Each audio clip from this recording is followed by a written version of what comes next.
பொன் மூட்டையினை ஒரு கழுதையின் மேல் ஏற்று அனுப்பினால் அது பிடித்துவிடும் ஒரு பட்டணத்தை என்றான் மாசிடோனியா மன்னன் பிலிப். ஆனால் அவன் மகன் அலெக்சாண்டரோ பொன் கொண்டு போகவில்லை, போருக்கு போனான், உயிரை பணயம் வைத்தான், வீர விளையாட்டு ஆடினான், வெற்றிகளை குவித்தான். ஒரு கட்டத்தில் இனிமேல் வெல்வதற்கு நாடு இல்லை என்று திகைத்தான். அதை போல 57 ஆண்டுகள் இந்த தமிழகத்தை ஆண்டு கொள்ளையடித்து கோடி கோடியாய் பொக்கிஷத்தை நிரப்பி வைத்திருக்கின்ற திமுக, அண்ணா திமுக உள்ளிட்ட கட்சிகளை சார்ந்தவர்கள் இன்றைக்கு கரன்சிகளை கையிலே எடுத்துக்கொண்டு ஊர்வலம் புறப்பட்டிருக்கிறார்கள். பணத்தை கொடுத்து ஓட்டு வாங்கி விடலாம் என்று வந்து கொண்டிருக்கிறார்கள்.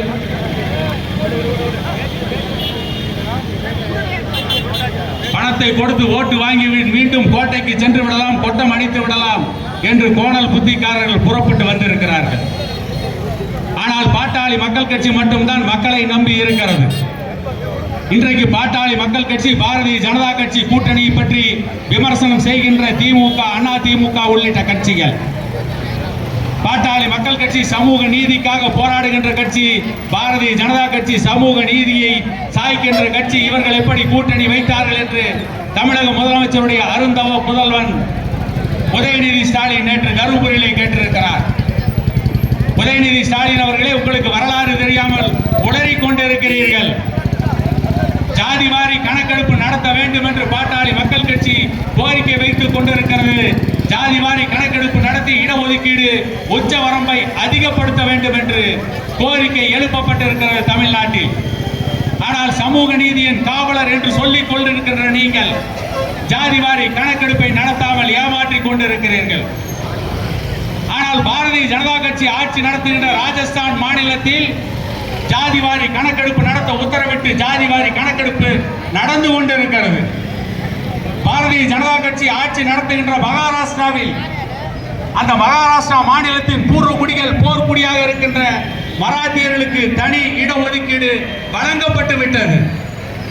ஆனால் தமிழ்நாட்டிலே சமூக நீதியை சாய்த்துவிட்டு திமுக சொல்கிறது சமூக நீதிக்கான கட்சி பாட்டாளி மக்கள் கட்சி, எப்படி வந்து சமூக நீதியை சாய்க்கின்ற பாரதிய ஜனதா கட்சியோடு கூட்டணி வைத்தீர்கள் என்று கேட்கிறார்கள்.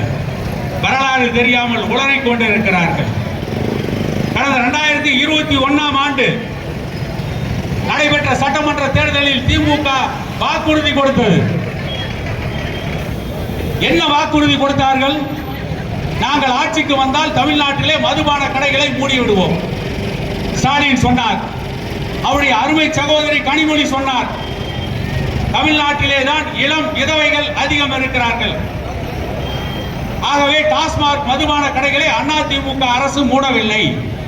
நாங்கள் ஆட்சிக்கு வந்தால் முதல் கையெழுத்து, முதல் உத்தரவு, டாஸ்மாக் மதுபான கடைகளை மூடுவோம். ஆட்சிக்கு வந்து 3 ஆண்டுகள் நிறைவு செய்ய போகிறார்கள்.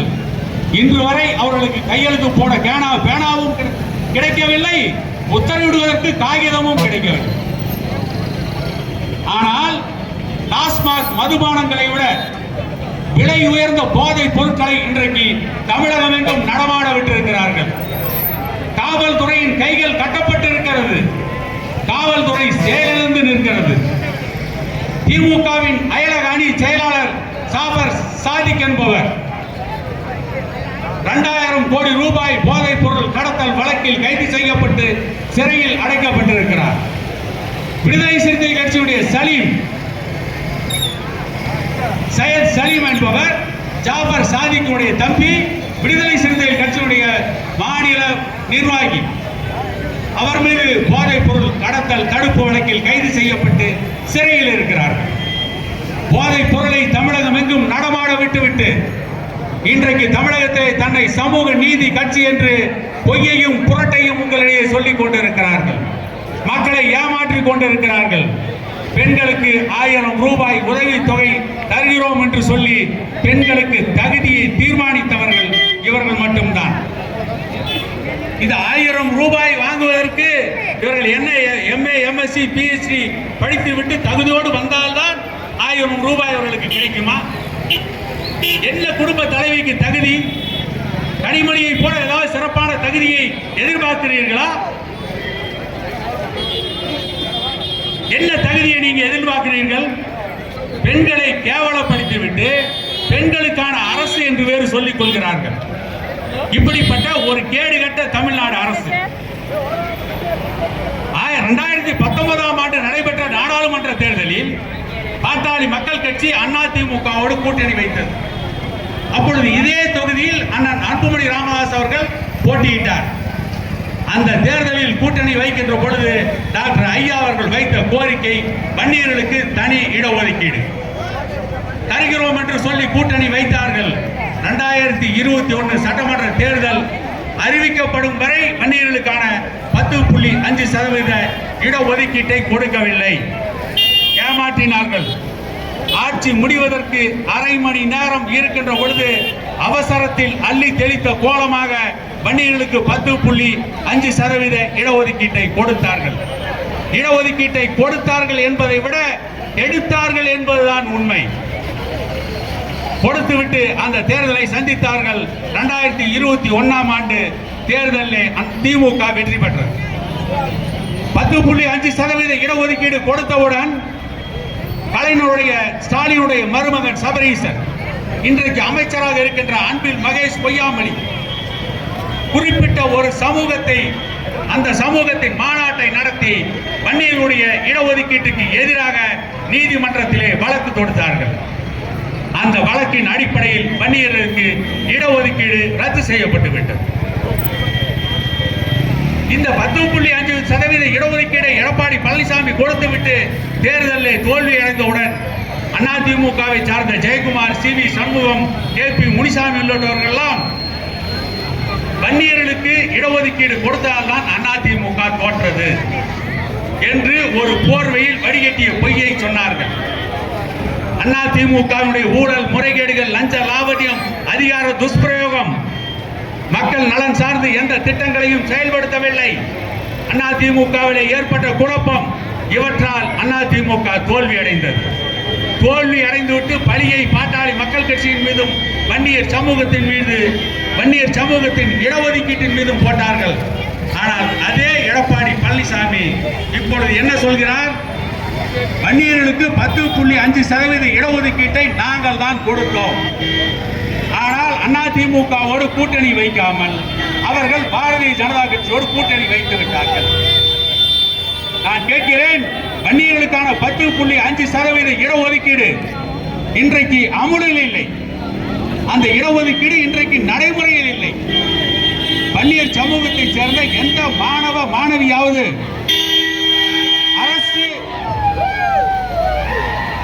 அரசு வேலை வாய்ப்பை யாராவது ஒருவர் பெற்றிருக்கிறார்களா? அந்த 10.5% இடஒதுக்கீட்டில் மருத்துவக் கல்லூரியில் வன்னியர் சமூகத்தை சார்ந்த ஒரு மாணவ மாணவி பயின்றிருக்கிறார்களா? காரணம், அந்த இடஒதுக்கீட்டை நடைமுறையில் இல்லை.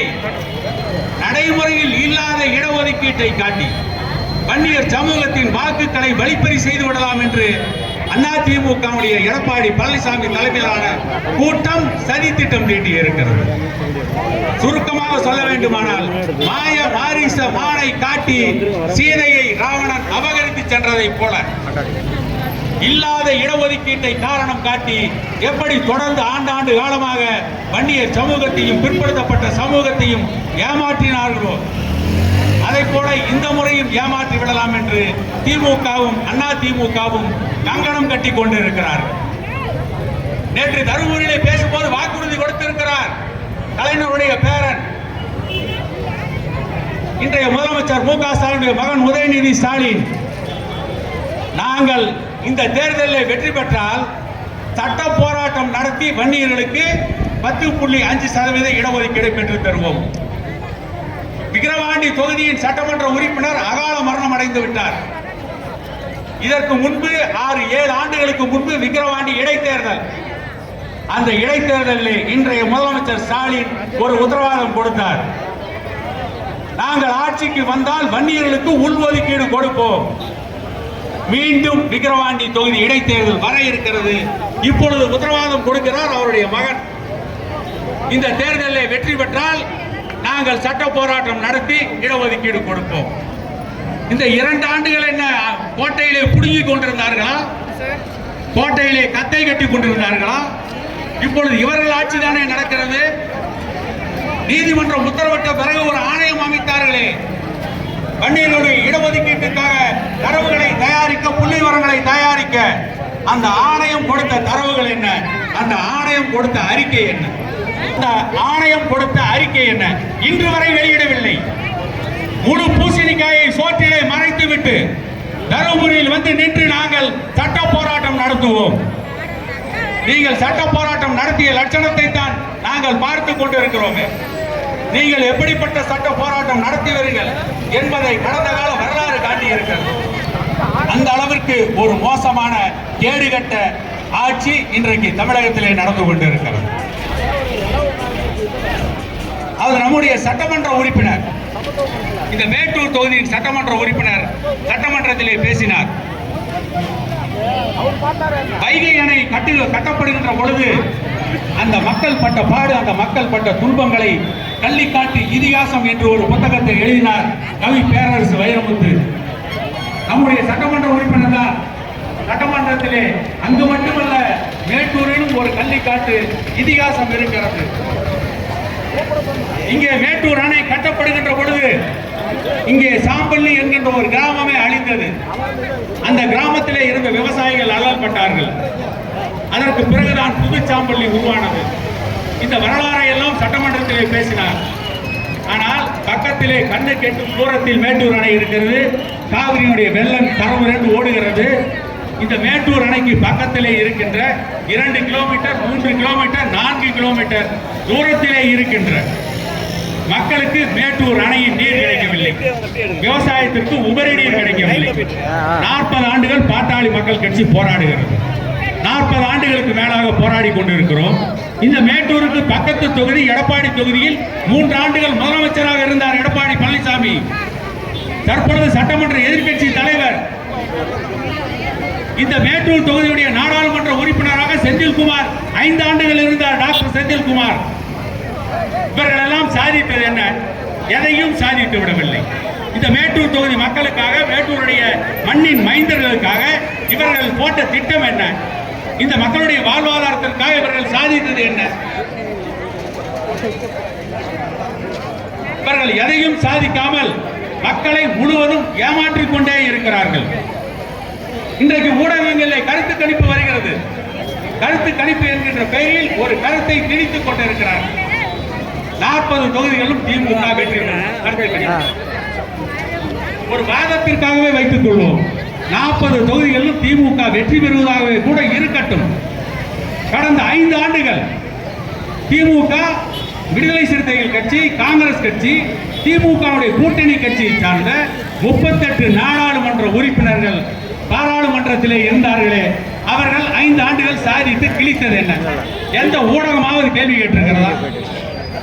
அந்த நாடாளுமன்ற உறுப்பினர்கள் மலிவு விலை உணவகத்தில் பாராளுமன்றத்தில் சாப்பிட்டு விட்டு பாராளுமன்றத்தில் போய் புரட்டை விட்டதை தவிர, தமிழக உரிமைகளை கோட்டை விட்டதை தவிர இவர்கள் என்ன சாதித்து கிழித்திருக்கிறார்கள்? இவர்கள் மீண்டும் எதற்கு வெற்றி பெற வேண்டும்? சிந்தித்து பாருங்கள். இந்த சேலம் தொகுதியின் பாராளுமன்ற உறுப்பினர் இந்த மேட்டூர் தொகுதியில் மத்திய அரசின் திட்டங்கள் எதையாவது செயல்படுத்தியது உண்டா?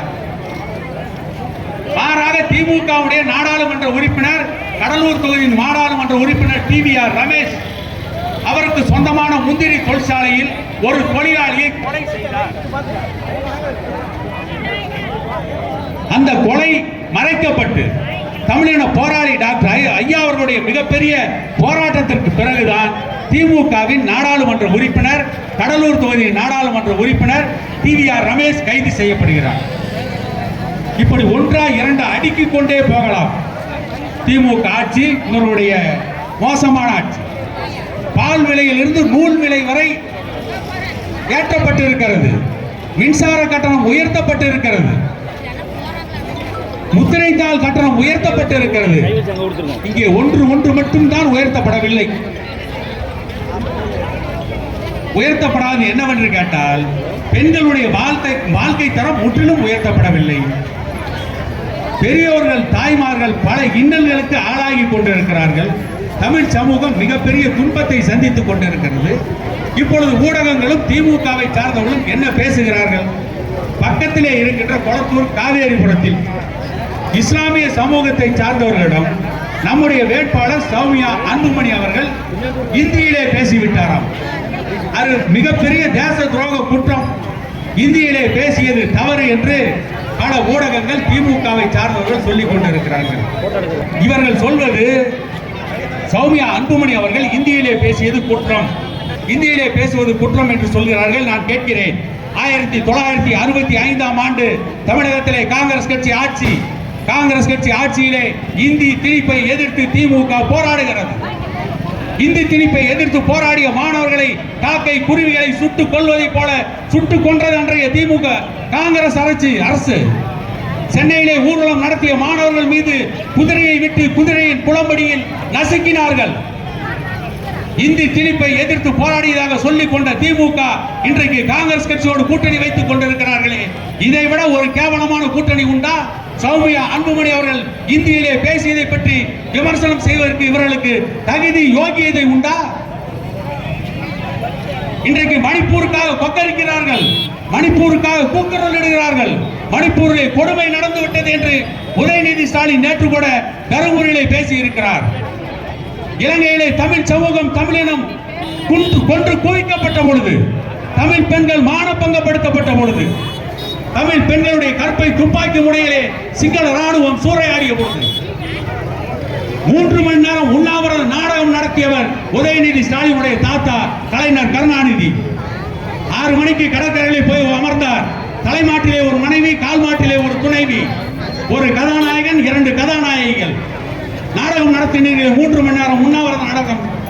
ஈழ தமிழர்களை கொன்று குவிப்பதற்கு துணை போய்விட்டு, ஈழ தமிழர்களை கொன்று குவித்த காங்கிரசோடு கைகுலுக்கிவிட்டு, ஈழ தமிழர்களை கொன்று குவித்த ராஜபக்சேவின் கைகளில் இருந்த ரத்தக்கரை அழிவதற்கு முன்பே கலைஞருடைய புதல்வி கனிமொழி ராஜபக்சேவோடு கைகுலுக்கினாரே,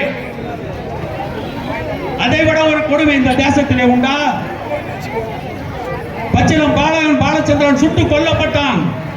அவன் நெஞ்சிலே 4 துப்பாக்கி குண்டுகள் பாய அவனுடைய பிணம் கீழே கிடக்கிறது. அதற்கு இரங்கல் கவிதை எழுதினான் கவிஞன் பா. விஜய். உன் தந்தை உனக்கு கிளுகிழுப்பை காட்டியா கதை சொல்லி இருப்பான், துப்பாக்கி காட்டி அல்லவா கதை சொல்லி இருப்பான். நீ நடைவண்டி பிடித்தான் நடைபெற்று இருப்பாய், AK-47 பிடித்தல்லவா எழுந்து நின்று இருப்பாய் என்று எழுதினான கவிஞன் பா. விஜய். அந்த பாலச்சந்திரனை சிங்களம் கூட நெஞ்சிலே தான் சுட்டான். ஆனால் கலைஞர் கருணாநிதி தான் தமிழர்களை முதுகிலே குத்தி துரோகம் செய்தவர். தமிழர்களுக்கு துரோகம் செய்தது திமுக, யாராலும் மறக்க முடியாது. இத்தனை துரோகங்களை செய்துவிட்டு இன்றைக்கு மணிப்பூருக்காக கூக்குரலிடுகிறீர்களே, கொக்கரிக்கிறீர்களே, உங்களுக்கு மனச்சாட்சியே இல்லையா? சிந்தித்து பாருங்கள். ஒரு 2 கதைகளை மட்டுமே சொல்லி நான் என்னுடைய பேச்சை நிறைவு செய்கிறேன். முகலாய பேரரசன் பாபர் இந்தியாவின் மீது படையெடுத்து வந்தான். இந்தியாவில் படையெடுத்து வந்த பாபருக்கு எதிராக போர் முரசு கொட்டுகிறான் ராணா சங்கா என்கின்ற ராஜபுத்திர மன்னன். அப்பொழுது ராணா சங்காவோடு போர் தொடுப்பதற்கு தன்னுடைய ஆஸ்தான ஜோதிடரை அழைத்து கேட்கிறார் பாபர். அந்த ஜோதிடர் சொல்கிறார், வானத்திலே ஒரு செவ்வாய் தோன்றுகிறது, இது அபசகுணம், இப்பொழுது போனால் போரிலே வெற்றி பெற முடியாது என்று சொன்னார். அதுவும் இல்லாமல் நம்முடைய போர் வீரர்கள் சோர்ந்து விட்டார்கள், அவர்கள் திரும்பி ஆப்கானிஸ்தான் செல்ல வேண்டும் என்று நினைக்கிறார்கள். பாபருக்கு கோபம் வந்தது. நேராக வந்தார், படை வீரர்கள் முன்னாலே உரையாற்றுகிறார். நாம் உலகத்தின் பல தேசங்களை கடந்து இந்தியாவிலே நிலை கொண்டிருக்கிறோம். இந்தியாவிலே தான் நம்முடைய ஆட்சி இருக்க வேண்டும் என்பது அல்லாஹ்வின் சித்தமாக இருக்கின்ற பொழுது, கடவுளின் கொள்கையாக இருக்கின்ற பொழுது அதை மறுதளிப்பதற்கு நாம் யார் என்று சொல்லிவிட்டு பாபர் இறுதியாக சொன்னார், நான் மது குடிப்பதிலே எவ்வளவு பிரியமானவன், நான் மது தலைக்கேறுகின்ற அளவுக்கு குடிப்பவன். இன்று உங்கள் முன்னால் ஒரு சத்தியம் செய்கிறேன், பிரதிஷ்டை செய்கிறேன், இன்றிலிருந்து நான் மது குடிக்க மாட்டேன் என்று அந்த படை வீரர்கள் முன்னாலே சத்தியம் செய்துவிட்டு ஒரு பணியாளரை அழைத்து போய் மது புட்டிகளையும் கோப்பைகளையும் எடுத்து வர சொல்லி ஆணையிட்டார். மது புட்டியும் கோப்பையும் கொண்டு வந்து கொடுத்தார்கள். அதை அந்த படை வீரர்கள் முன்னாலே போட்டு உடைத்தார் பாபர். மது ஆறாக பெருக்கெடுத்து ஓடியது. அதற்கு பிறகு கான்மா என்ற கிராமத்திலே ராணா சங்காவின் படையை பாபர் படை சந்திக்கிறது. ராணா சங்கா மிகப்பெரிய போர் வீரன், ஆனாலும் அவனுக்கு இடது கண்ணிலே பார்வை குறைபாடு. 78 விழுப்புண்களை பெற்றவன், போர்க்களங்கள் தந்த பரிசு. ராஜபுத்திர மன்னன். இடது கையிலே சற்று சுவாதீனம் குறைவு, இடது காலிலே விந்தி விந்தி தான் நடப்பான். ஆனாலும் போர் என்று வந்து குதிரையில் ஏறி வாள் எடுத்து விட்டால் அவன் ஒரு போர்க்கள புயல். அவன் போகின்ற திசைகள் எல்லாம், அவன் வாள் வீசுகின்ற திசைகள் எல்லாம் எதிரி போர் வீரர்களின் தலைகள் காற்றிலே பறக்கும். 10 மணி நேர யுத்தம். ராணா சங்காவின் படை தோற்று விடுகிறது.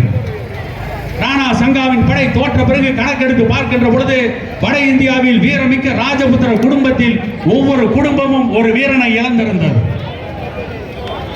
மது புட்டிகளை உடைத்து வந்த வெற்றியை வைத்து பாபர் தன்னை முகலாய பேரரசனாக முடிசூட்டிக் கொண்டான். ஆனால் தமிழகத்திலே திராவிட கட்சிகள் மதுவை விற்பனை செய்து மது பாட்டில்களால் தன்னுடைய மகுடத்தை அலங்கரித்துக் கொள்கிறார்கள். மறந்து விடாதீர்கள் தாய்மார்களே, இன்றைக்கு மதுவால் அவதிப்படாத பெண்கள் 100ல் 5 பேர் கூட இருக்க மாட்டார்கள். ஒன்று தன்னுடைய தந்தை குடிகாரனாக இருப்பார், அல்லது சகோதரன் குடிகாரனாக இருப்பான், அல்லது கட்டிய கணவன் குடிகாரனாக இருப்பான்.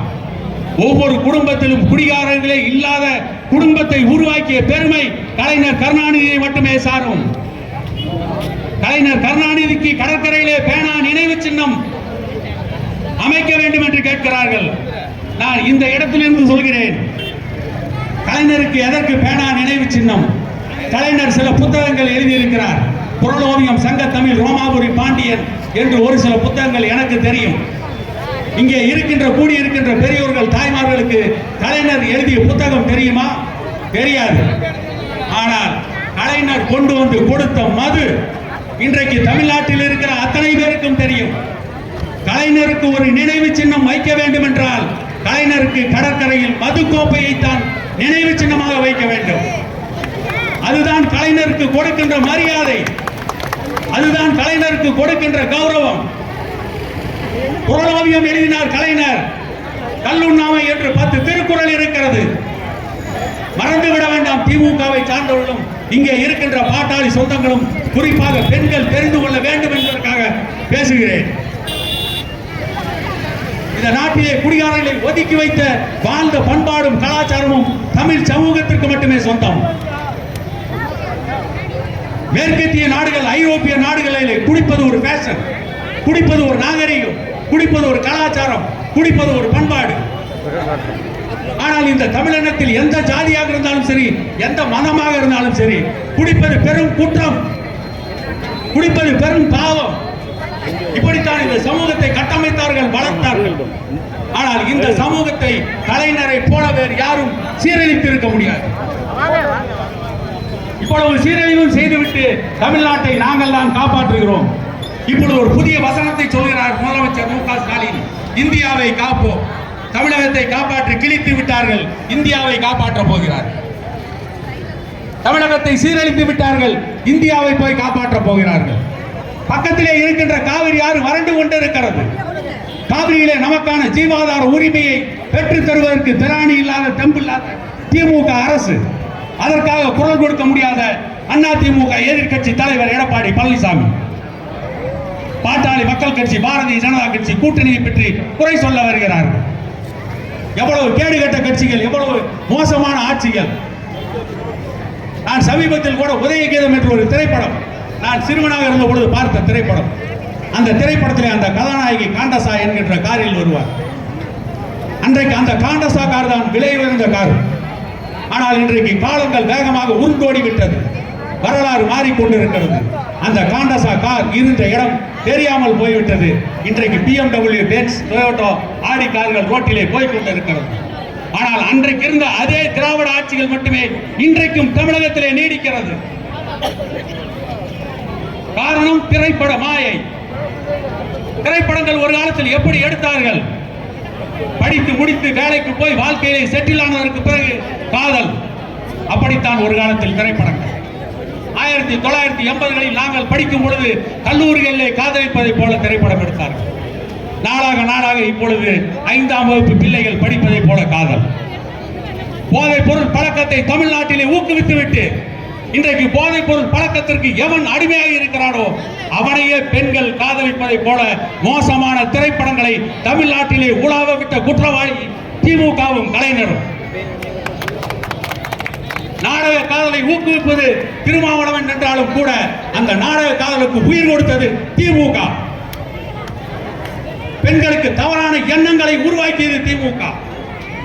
திரைப்படத்தின் மூலம் பெண்களுடைய வாழ்க்கையை சீரழித்தது திமுக. சன் தொலைக்காட்சி நெடுந்தொடர்கள் மூலம் பல பெண்களை சீரழித்தது, குடும்ப தலைவிகளை சீரழித்தது திமுக. மறந்து விடாதீர்கள். அதற்காகத்தான் தொடர்ந்து போராடி கொண்டிருக்கிறார் டாக்டர் ஐயா. டாக்டர் ஐயா ஒரு காலத்தில் சொன்னால் 5 ஆண்டுகள் தமிழ்நாட்டிலே திரைப்படங்களை தடை செய்யுங்கள். 5 ஆண்டுகள் திரைப்படங்களை தடை செய்திருந்தால் இன்றைக்கு தமிழ் சமூகம் எவ்வளவு முன்னேறி இருக்கும். ஒரு காலத்தில் பெண்கள் படிக்க செல்ல மாட்டார்கள். இன்றைக்கு அத்தனை பெற்றோர்களும் தன்னுடைய பெண் பிள்ளைகளை படிக்க வைக்கிறார்கள். பெண் பிள்ளைகள் படிக்க போகின்ற பொழுது இன்றைக்கு அவர்களை திசை மாற்றுகின்ற அளவிற்கு, அவர்களுடைய வாழ்க்கையை சீரழிக்கின்ற அளவிற்கு திரைப்படங்கள் தமிழகத்திலே உலவிக் கொண்டிருக்கிறது. புத்த காட்சியை அனுமதிக்கலாமா வேண்டாமா என்று சென்சார் போர்டு இன்றும் ஆலோசனை நடத்தி கொண்டிருக்கிறது. ஆனால் அதை விட மோசமான காட்சிகள் திரைப்படங்களில் வந்துவிட்டது. இவற்றை கட்டுப்படுத்த தவறியது மட்டுமல்ல, இவற்றை ஊக்குவித்துக் கொண்டிருக்கிறது திமுக அரசு. வன்னியர் சமூகத்தின் தலைவராக இருந்த ஆயிரங்காணி ஆளவந்தாருக்கு சொந்தமான 1300 ஏக்கர் நிலங்கள் வன்னியர் சமூகத்து பிள்ளைகளுடைய கல்விக்கு மட்டுமே பயன்பட வேண்டும் என்று அவர் எழுதிய உயில் இருக்கிறது. அந்த இடத்தை திரைப்பட நகரம் அமைப்பதற்கு திமுக அரசு திட்டமிட்டது. அதை எதிர்த்து பாட்டாளி மக்கள் கட்சி குரல் கொடுத்ததற்கு பிறகுதான் அந்த திட்டம் கைவிடப்பட்டது. வன்னியர் சமூகத்திற்காக, அந்த மாணவர்களுக்காக, கல்விக்காக ஒதுக்கப்பட்ட இடத்தில் நீங்கள் மற்ற சமூகத்து மாணவர்களுக்கும் கல்வியை கற்பித்திருந்தால் பரவாயில்லை. ஒட்டுமொத்த தமிழகத்தின் மாணவர்களுக்கு ஆயிரங்காணி ஆளவந்தார் நிலத்தை கல்வி கற்பிப்பதற்கு பயன்படுத்தி இருந்தால் நாங்கள் வரவேற்றிருப்போம். ஆனால் திரைப்படத்தின் கூத்தாட்ட குமரைகளை காப்பாற்றுவதற்காக, திரைப்படங்களை காப்பாற்றி உங்களுடைய ஆட்சி அதிகாரத்தை தக்க வைத்துக் கொள்வதற்காக ஆயிரங்காணி ஆளவந்தார் நிலத்தை திரைப்பட நகரம் அமைப்பதற்கு முடிவெடுத்தீர்களே, இது எந்த விதத்தில் நியாயம்? நாம் சிலப்பதிகாரத்திலே படித்திருப்போம். கண்ணகி போனால் ஆரிய படை கிடந்த நெடுஞ்செழியன் பாண்டியனிடம் நீதி கேட்க, என்னுடைய கணவனை அநியாயமாக கொலை செய்திருக்கிறார்கள். பாண்டியன் நெடுஞ்செழியன் உத்தரவிட்டான். கோவலனை கொண்டு வா என்று சொல்வதற்கு பதிலாக கொன்று வா என்று கட்டளையிட்டான். கோவலன் கொலை செய்யப்பட்டான். கண்ணகி போனால் ஆரிய படை கிடந்த பாண்டியன் நெடுஞ்செழியனுடைய அரசவைக்கு போய் நீதி கேட்டால், தேராம் அண்ணா செப்பது உடையே. இன்றைக்கு இந்த திமுக ஆட்சியில் எந்த பெண்ணாவது நீதி கேட்க முடியுமா? ஆரிய படை கடந்த நெடுஞ்செழியன் அவன் வாள் எடுத்தால் வையகம் நடுங்கும். ஆனால் அவனும் கூட நீதி கேட்பதற்கு முடியாட்சியிலே இடம் இருந்தது. இன்றைய குடியாட்சியிலே திமுகவிலே நீதி கேட்க முடியுமா? நியாயம் கேட்க முடியுமா? டாக்டர் ஐயா எப்படிப்பட்ட தலைவர்? டாக்டர் ஐயாவை போல ஒரு தலைவரை இந்த தேசம் இதற்கு முன்பு பார்த்ததுண்டா? இதற்கு பின்பும் பார்க்க முடியாது. ஓவார் மன்னன் ராணா பிரதாப் சிங், முகலாய சக்கரவர்த்தி அக்பர் பாதுஷா, இவர்களுக்கு பெரும் போர். இறுதி வரை மோவார் மன்னன் மகா ராணா பிரதாப் சிங் மட்டும் அக்பரிடம் அடிபணியாமல் தொடர்ந்து போரிட்டுக் கொண்டே இருந்தான். இறுதி யுத்தம் துவங்குகிறது. அக்பரின் பெரும் படைகள் களத்திலே நிற்கிறது. ராணா பிரதாப் சிங்கின் சிறு படை களத்தில் நுழைகிறது. அக்பரின் பெரும் படையில் குதிரை படைக்கு தலைமை தாங்கி வருகிறான் ஜெய்ப்பூர் மன்னன் மான் சிங். போர் நடக்கிறது. சிறிது நேரத்தில் யுத்தத்தின் முடிவு தெரிகிறது. ராணா பிரதாப் சிங்கின் படைகள் நிர்மூலமாக்கப்பட்டு விட்டது. ராணா பிரதாப் சிங்குடைய படைகள் நிர்மூலமாக்கப்பட்டதற்கு பிறகு ராணா பிரதாப் சிங் மட்டும் தன்னந்தனி மனிதனாக களத்திலே நின்று வாள் வீசிக் கொண்டிருக்கிறான். அவனுடைய அற்புதமான குதிரை சாத்தக் என்கின்ற பயிற்சி பெற்ற குதிரையில் அமர்ந்து வாள் வீசிக் கொண்டிருக்கின்ற ராணா பிரதாப் சிங்குடைய குதிரையை எங்கிருந்தோ வந்த ஒரு வாள் காலை வெட்டுகிறது. ஆயிரக்கணக்கான ஈட்டிகள் ராணா பிரதாப் சிங்கை துளைத்து விட்டு செல்கிறது. ரத்தம் பெருக்கெடுத்து ஓடுகிறது. ராணா பிரதாப் சிங் மயக்கமடைந்து அந்த சாட்டக் என்கின்ற அற்புதமான குதிரையின் மீது வீழ்ந்து கிடக்கிறார். நிலைமையை உணர்ந்து கொண்ட குதிரை அந்த போர்க்களத்தை விட்டு வேறு திசையில் ஓடிக்கொண்டிருக்கிறது. ராணா பிரதாப் சிங்கை முகலாய வீரர்கள் துரத்தி கொண்டு வருகிறார்கள். மான் சிங்குடன் ராணா பிரதாப் சிங்குடைய சகோதரர்கள் 2 பேர் இருக்கிறார்கள். அதில் ஒரு சகோதரனுக்கு கஞ்சாடை காட்டுகிறான் மான் சிங். போய் உன்னுடைய அண்ணனை காப்பாற்று. காரணம், மான் சிங்குக்கும் ராணா பிரதாப் சிங்குக்கும் ராஜபுத்திர ரத்த பாசம். தான் ஆடாவிட்டாலும் தன் சதை ஆடுகிறது. ராணா பிரதாப் சிங்குடைய சகோதரன் துரத்தி கொண்டு போய் முகலாய வீரர்களை வெற்றி சாய்க்கிறான். போன வேகத்தில் அந்த சேட்டக் என்கின்ற அற்புதமான குதிரை ஒரு நதிக்கரையிலே வீழ்ந்து உயிருக்கு துடித்துக் கொண்டிருக்கிறது. உளுந்த வேகத்தில் ராணா பிரதாப் சிங் மயக்கம் தெளிந்து எழுந்து பார்க்கிறான். இறைவா, என்னை ஆண்டாண்டு காலகாலமாக சுமந்த இந்த குதிரையை காப்பாற்று என்று கண்ணீர் விட்டு கதறுகிறான். சேட்டக் என்கின்ற அந்த குதிரையின் வாழ்வு முடிந்தது. ஆனால் இன்றைக்கு சேட்டக் என்கின்ற அந்த குதிரையின் பெயரிலே சேட்டக் எக்ஸ்பிரஸ் ஓடிக்கொண்டிருக்கிறது. அப்படி அந்த குதிரை மடிந்ததற்கு பிறகு காட்டிலே வாழ்ந்து கொண்டிருக்கிறான் ராணா பிரதாப் சிங்.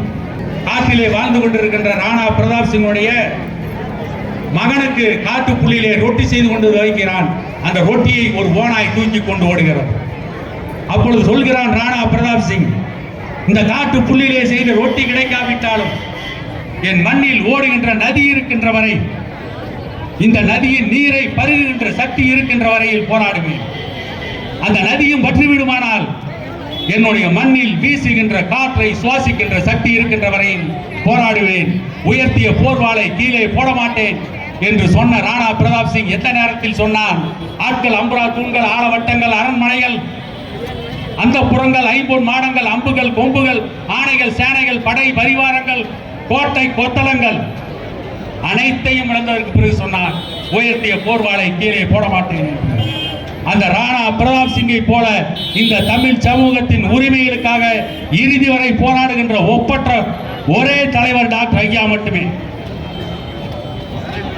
அண்ணன் அன்புமணி ராமதாஸ் அவர்கள் சுகாதாரத்துறை அமைச்சராக இருந்தார். 1947ஆம் ஆண்டு இந்தியா சுதந்திரம் அடைந்து இந்த 2024ஆம் ஆண்டு வரை இந்திய நாட்டிலே பல மக்கள் நல்வாழ்வுத்துறை அமைச்சர்கள், சுகாதாரத்துறை அமைச்சர்கள் இருந்திருக்கிறார்கள்.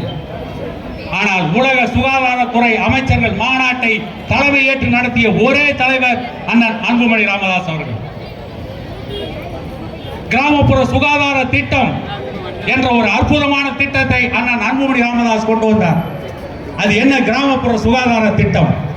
சர்க்கரை நோயாளிகள், கொலஸ்ட்ரால் நோயாளிகள், இதய நோயாளிகள், சிறுநீரக நோயாளிகள், இவர்களுக்கு உயிர் காக்கும் மருந்துகளை 15 நாட்களுக்கு ஒரு முறை கொடுப்பதுதான் கிராமப்புற சுகாதார திட்டம். அந்த நோயாளிகளுக்கு மருந்து மாத்திரைகளை இலவசமாக 15 நாட்களுக்கு ஒரு முறை கொடுப்பதுதான் கிராமப்புற சுகாதார திட்டம். அந்த திட்டத்தை அமுல்படுத்தியதற்காக ஐக்கிய நாடுகள் பொதுச் செயலாளர் பான் கி மூன் இந்தியா வந்த பொழுது சுகாதாரத்துறை அமைச்சராக இருந்த அண்ணன் அன்புமணி ராமதாஸ் அவர்களை அவருடைய அலுவலகத்திற்கு சென்று பார்த்து அவரிடமிருந்து அந்த திட்ட அறிக்கையை பெற்றார். ஐக்கிய நாடுகள் சபையின் பொதுச் செயலாளர்கள் எந்த நாட்டுக்கு போனாலும் அந்த நாட்டிலே இருக்கின்ற அமைச்சர்களை சந்திக்க மாட்டார்கள். பிரதமர், ஜனாதிபதி, அதிபர் இவர்களை சந்தித்து விட்டு எங்காவது மனித உரிமை மீறல் இருந்தால் அதை பார்த்து விட்டு அது சம்பந்தமான அறிக்கையை ஐக்கிய நாடுகள் சபையிலே தருவார்கள். அப்படிப்பட்ட ஐக்கிய நாடுகள் சபையின் பொதுச் செயலாளர் பான் கி மூன் அண்ணன் அன்புமணி ராமதாஸ் அவர்களை அவருடைய அலுவலகத்திலே சந்தித்து அவரை வெகுவாக பாராட்டிவிட்டு அந்த திட்ட அறிக்கையை வாங்கி கொண்டு போய் உலகத்தில் இன்றைக்கு 178 நாடுகளில் இந்த கிராமப்புற சுகாதார திட்டம் இருக்கிறது என்று சொன்னால் அது உலக தலைவர் அண்ணன் அன்புமணி ராமதாஸ் அவர்கள் கொண்டு வந்த அற்புதமான திட்டம். அவருடைய மனைவிதான் சௌமியா அன்புமணி, பசுமை தாயகத்தின் தலைவர். இன்னொன்றை சொல்லிக்கொள்ள விரும்புகிறேன். பசுமை தாயகத்தின் தலைவர் சௌமியா அன்புமணி அவருடைய தாத்தா விநாயகம் சட்டமன்ற உறுப்பினராக இருந்தவர். ஆந்திரா பிரிக்கின்ற பொழுது திருத்தணி தமிழர்களுக்கே என்று முழக்கமிட்டு திருத்தணியை தமிழ்நாட்டில் சேர்த்தவர். தமிழ்நாட்டில் பேரறிஞர் என்று சொல்லப்படுகின்ற பேரறிஞர் அண்ணாவை சட்டமன்றத்தில் கேள்வி கணைகளால் உழைத்து எடுத்தவர் விநாயகம் அவர்கள். அவருடைய பேத்தி தான் இன்றைக்கு போட்டியிடுகின்ற சௌமியா அன்புமணி அவர்கள். அவருக்கு உங்கள் பொன்னான வாக்கினை இந்த தேர்தலில் போட்டு அவரை வெற்றியடைய செய்தால் உங்களுக்கு இந்த பகுதியிலே பல எண்ணற்ற சாதனைகளை செய்வார்கள். சாதனை தொடரும், உங்கள் வேதனைகள் குறையும் என கூறிக்கொண்டு வாய்ப்பு கொடுத்த அனைத்து நல்ல உள்ளங்களுக்கும் நன்றி கூறி இந்த தேர்தலில் மாம்பழம் சின்னத்திலே முத்திரையிட்டு பாட்டாளி மக்கள் கட்சியை பெருவாரியாக வெற்றியடைய செய்யுங்கள் என கேட்டுக்கொண்டு மீண்டும் வாய்ப்புக்கு நன்றி கூறி விடை பெறுகிறேன்.